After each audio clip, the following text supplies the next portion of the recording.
thank you very much for coming in such large numbers. So, as you heard, I'm a PhD student in robotics, so this is not my research area, but I got involved in this a couple of years ago, and I thought it might be interesting to some of you to hear more about what it actually means, what does the blockchain do, especially because we have so much media.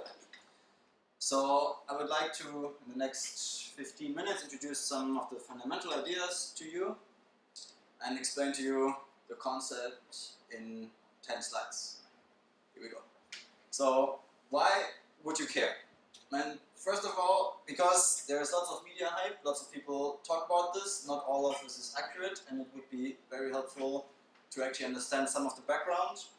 Hopefully, because you want to make good decisions in the future and you don't want to jump on any hype which might just be out of thin air, some claims by newspapers or whoever. So we would like to take a step back here and have a sober view on what makes up this system.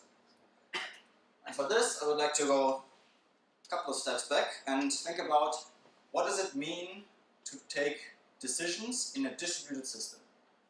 And distributed system means you have several actors, which I will afterwards call the network. So everyone who participates in will be an actor in the network. And they commonly want to agree on a history, on something, agree on like what has happened in the past, but without a central authority telling them like this was right, this was wrong, actually no, this didn't happen, this person is lying. And this is typically known as the Byzantine's generals problem. And the story is like there are several generals that together want to attack the city of Byzantine, but they can only succeed if all of them decide to attack together at the same time. If only some of them attack, they will be too weak and their army will be fought back and destroyed. So it's very important that they all agree either yes, we all attack together at the same time, or we just leave it and go away. But now the problem is not only we have to make this decision without someone up here, central authority telling them, look, you should do it, you should not do it, but also there are some malicious generals that could send false messages to the others. So for example, this guy for his own gain tells this general, look, I'm not attacking, but to this one he says I'm attacking. So then they potentially make a bad decision. And it's important that they still find an agreement to all attack or not attack, even though there might be such players in the network, as long as they're not in the majority. So, if we, now I'm talking about the blockchain. Bitcoin, as you all know, is based on the blockchain. I will be using it as an example, but it's important to realize that this is a broader idea, a very powerful concept, which not only applies to Bitcoin, but since I guess most of you know Bitcoin, which is a cryptocurrency based on the blockchain, I will be using examples from this. So in Bitcoin terms, it means reaching consensus means deciding on a common transaction history. That means we all decide Joel has sent some money to myself, or he didn't, or he sent it to someone else, but it's important that we know, look, does he still own this? Is he allowed to spend this money? And that is what we might mean by transaction history. What makes it hard is also that we have those adversaries and, of course, no central authority, which makes the system distributed. Now, to the fundamental idea. We'll get a little bit technical.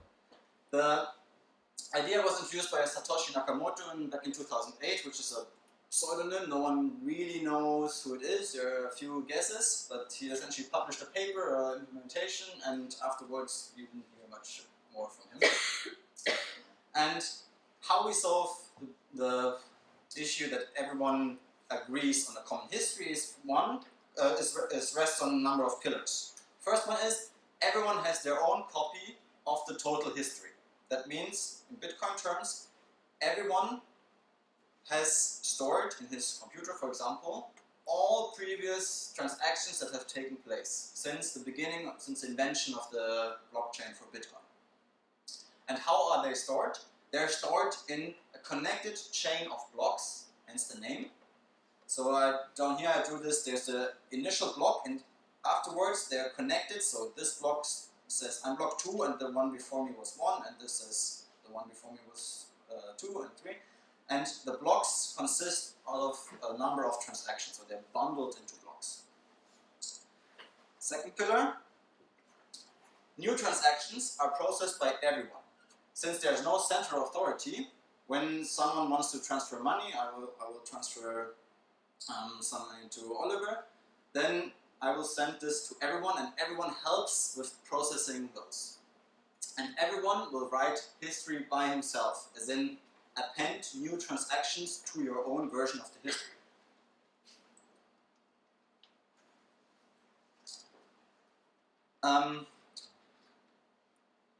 Furthermore, we need a protocol. This is, let's say, computer science language for a set of rules that incentivize everyone in the network to participate and help validating new transactions and try to find a consensus.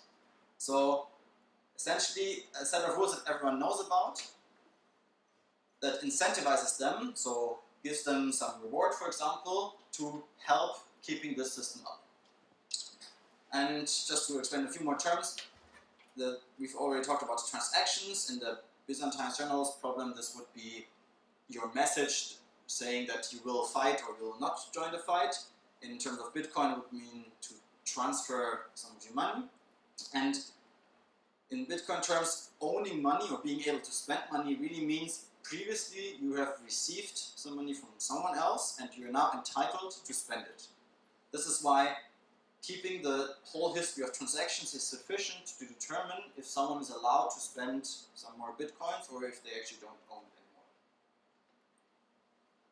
Good. And in the next few slides I will summarize this blockchain, which is written in a long form, just by this little symbol here that you've already seen at the beginning.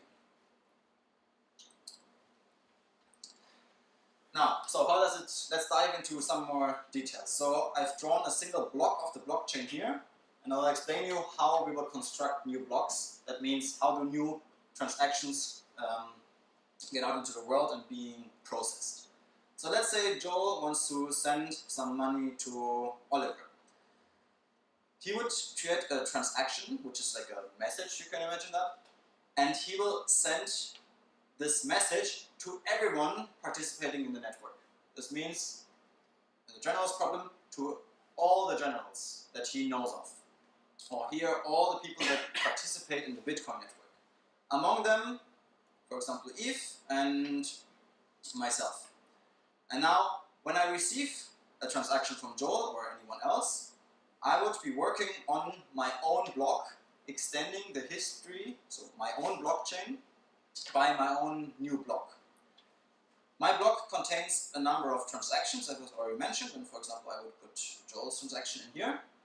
And before I do this, I would of course verify that Joel is indeed able to spend his Bitcoins by checking my own history and determining, okay, is Joel allowed to spend this money? Has he really the certificate, or does he own it? I will reference the previous block, so to which I'm attending my new block.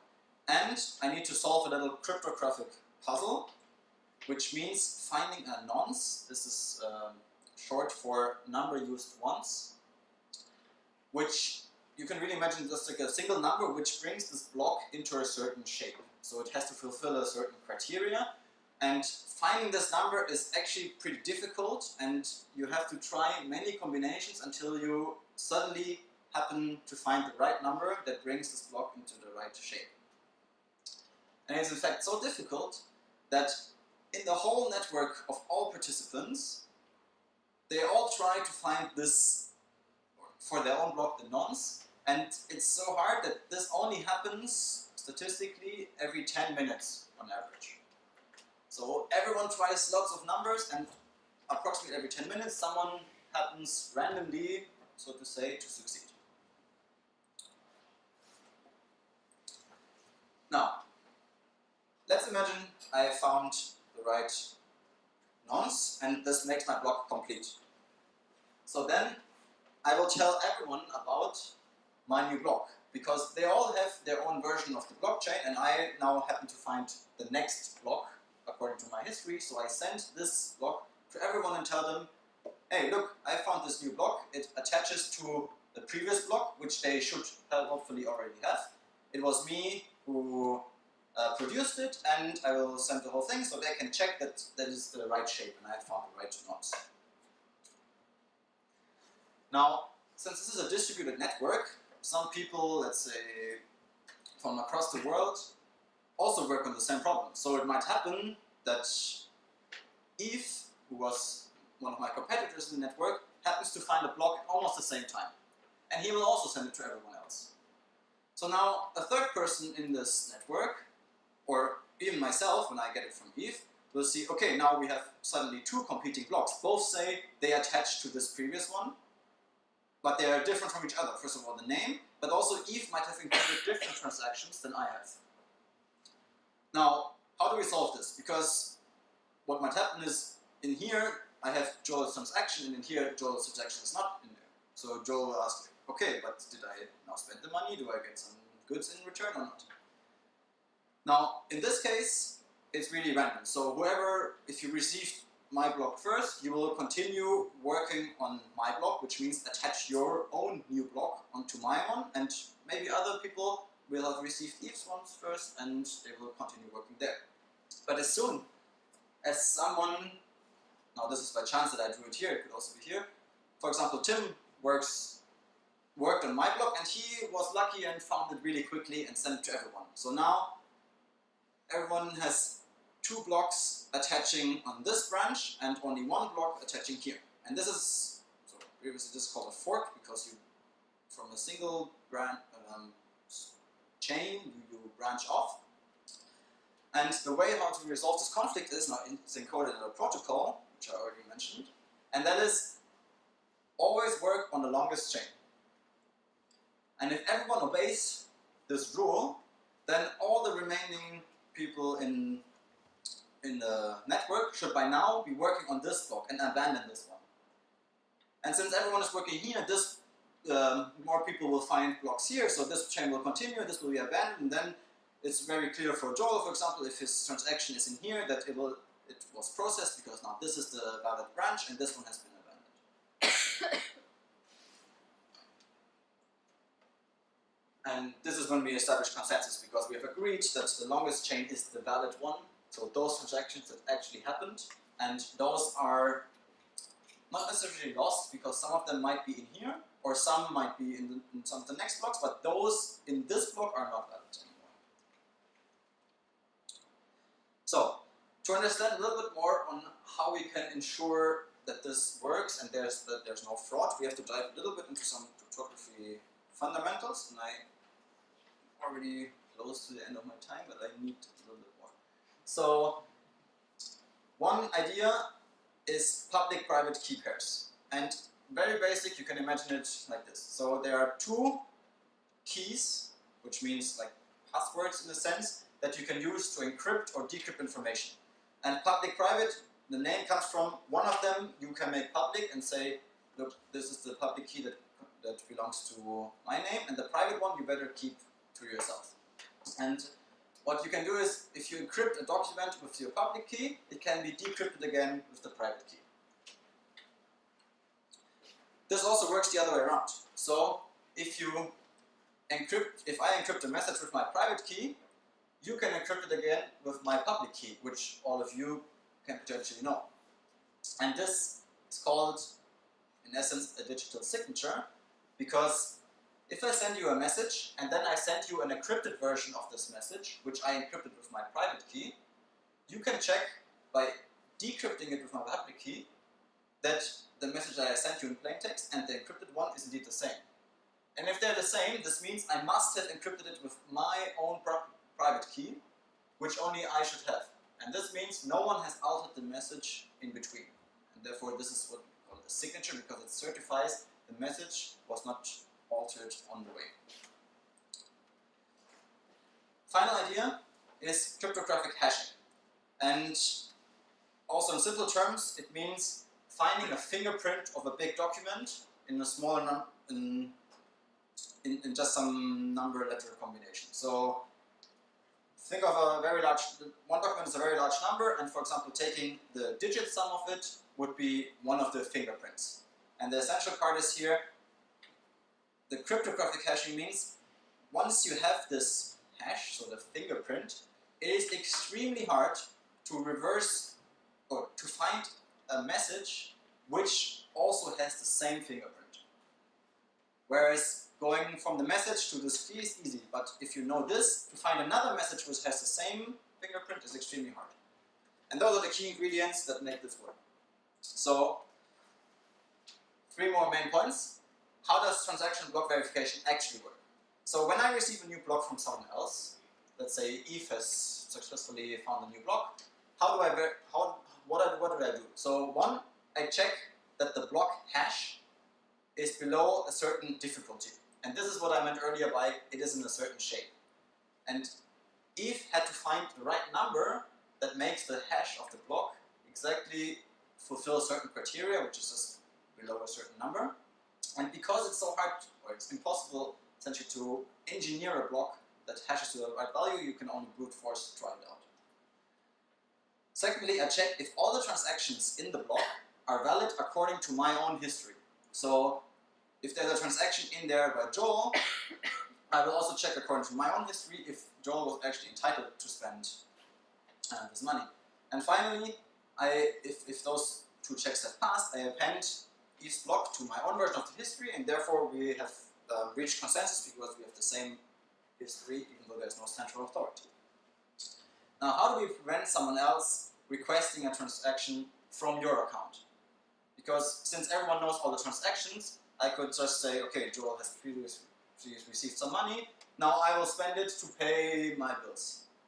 And this doesn't work, or what prevents you from doing this is because when you send a transaction, you have to sign it with your private key. And if you now think of how Bitcoin is structured, where your account number can be seen as the public key, you need to have this corresponding private key to again spend this money. And since no one else but you should have this, no one can send a valid transaction in your name. Because previously you have received on your public key, on your account number, and no one knows the corresponding private key. And final point, so now what if Joel is malicious and in fact he owns some bitcoins, but he spends the same bitcoin twice. So he can produce the correct signature because he knows his own private key, and now he says, okay, he'll actually pay for a new car and for another, and at the same time he used the same bitcoin to pay for a boat. And he sends one of the transactions to Australia, so the people in the network there will receive it first and start processing it, and one he will send to the US and people will process it there. So suddenly someone in the US finds a block which contains one of Joel's transactions and another one finds another one. And someone in Australia finds the one which the other transaction. Now, this is exactly what happens in the forking process that we've seen before. So they actually have now conflicts. So some blocks here do not agree anymore with some blocks here. But what cannot happen is that people who append blocks here send their blocks to this community down here, because those will not be valid according to the history of those people.